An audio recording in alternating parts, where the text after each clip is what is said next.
আমাদের মাননীয় নেত্রী প্রথম থেকেই মেয়েদের প্রতি সম্মান দেখিয়ে এসেছেন। যখন কন্যাশ্রী করেছেন তখনও তো আমাদের যারা শিক্ষার্থী মেয়ে তাদের যাতে মানুষ তাদের পরিবার বোঝা না ভাবে যে সামাজিক অন্ধকার আছে, সেই অন্ধকার যাতে দূর হয় সে কথা তিনি ভেবেছেন, কন্যাশ্রী করেছেন এবং সেটা বিশ্বের স্বীকৃতি লাভ করেছে। তারপরেও তিনি ভেবেছেন যে স্বাস্থ্য সাথী যদি আমাদের এর উপযুক্ত মর্যাদা দিয়ে পাশে থাকতে হয় তাহলে মেয়েদের পরিবারকেও সঙ্গে নিয়ে আসতে হবে, অর্থাৎ বাপের বাড়ির পরিবার। সেই বাপের বাড়ির পরিবারও এই স্বাস্থ্যসাথীতে ইনক্লুডেড হয়েছে দেখেছেন। এবং লক্ষ্মীর ভাণ্ডারে তিনি 500 টাকা সবাইকে এবং তফসিলি জাতি উপজাতির বোনেদের 1000 টাকা করে নির্ধারণ করেছিলেন। এবারে এই 500 টাকাটা 1000 টাকা হয়ে গেছে, আর যারা 1000 টাকা পেতেন তাদের 1200 টাকা হয়ে গেছে।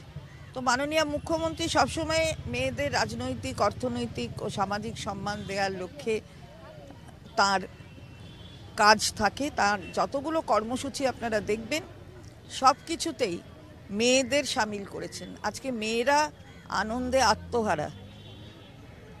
যারা বাড়িতে থাকে, অনেকে বলেছে বিধানসভায় যে করের টাকা কি শুধু ভাতা দেওয়ার জন্যে হয়?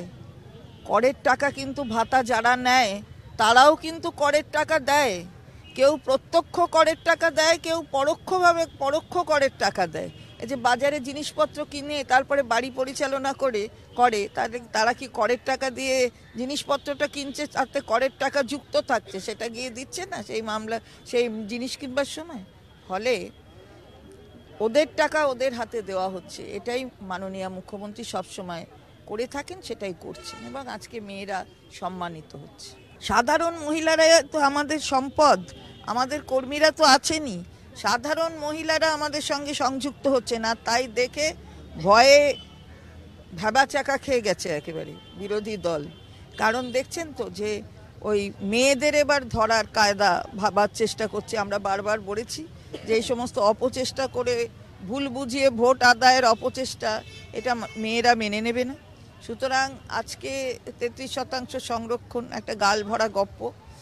বিধানসভায় লোকসভায় কবে হবে তার ঠিকানা নেই, সেন্সাস হয়নি।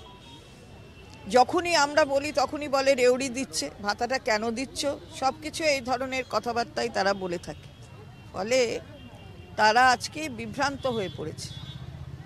সেই জায়গায় দাঁড়িয়ে মাননীয় মুখ্যমন্ত্রী সবসময় মেয়েদের পাশে ছিলেন, তাই সাধারণ মেয়েরাও মাননীয় মুখ্যমন্ত্রীর পাশে আছেন। তিনি ভারতের একমাত্র মহিলা মুখ্যমন্ত্রী।